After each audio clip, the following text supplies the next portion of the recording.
Big news from Canyon on the women's road cycling front. They've just unveiled two new models of the Ultimate and the Endurace.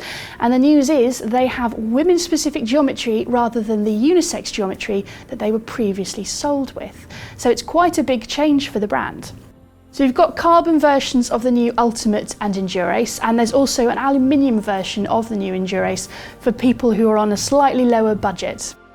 Both the top of the range Carbon Ultimate and Endurace bikes go right to the top of the range, so you're looking at SRAM red ETAP gearing, top of the range wheel systems and disc brakes on all of the new models. So excellent stopping power, but that's quite a departure from the brand. They're not going to offer rim brakes on any of those new models.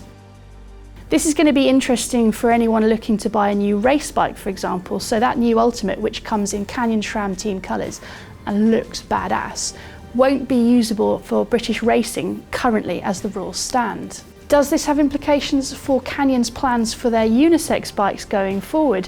Who knows? We don't know for sure, but it does seem to be the way that they're going. So why have Canyon decided to go for a women's specific geometry over the unisex geometry that their previous bikes came with? They embarked upon the programme about 3 years ago, and their starting point was the data that their customers input on the Canyon website when they're looking to buy a bike. When you go to purchase a bike from the website, you input certain body dimension information, and from that the website recommends what size you should go for. Based on that data, they've decided that there are enough differences between the male and the female body to warrant a different geometry.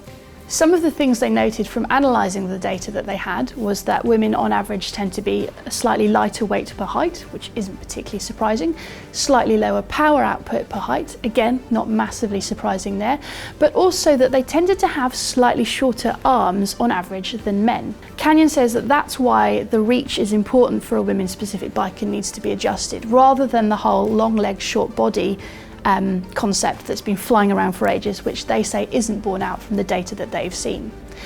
Now, of course, this is only data taken from Canyon's website, so effectively you're looking at Canyon sampling their own customers. So that doesn't tell you anything about the wider population out there who may be looking to buy bikes in the future. So is there an issue with that data? We don't know. So if you do want one of these new women's specific bikes from Canyon, the cheapest option you're looking at is one of the aluminium framed Endurace models. That range goes down all the way to 105, which puts it at quite an accessible price point for a lot of cyclists. It's also good news for smaller riders because Canyon are also introducing a triple XS size on their range. Now, Canyon already goes down to a double XS, so if you're even more petite than that, you've now got a ride option in both the Ultimate and the Endurace.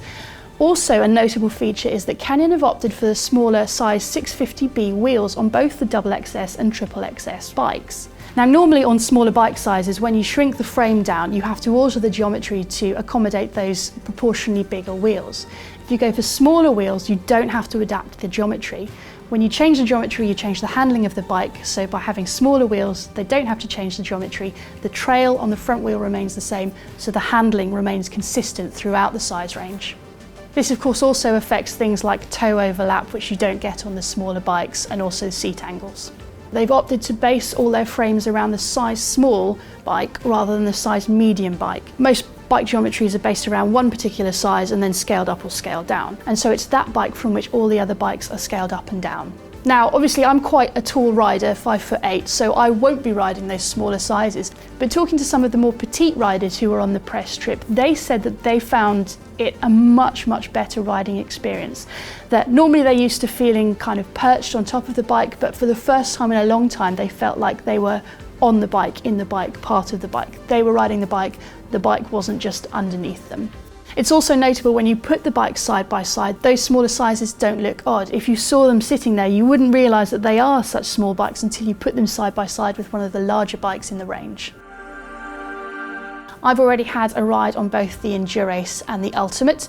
My initial impressions are quite favourable, but we are getting them in for a more detailed ride on familiar roads, so we'll be updating you shortly with more in-depth reviews on both of those bikes.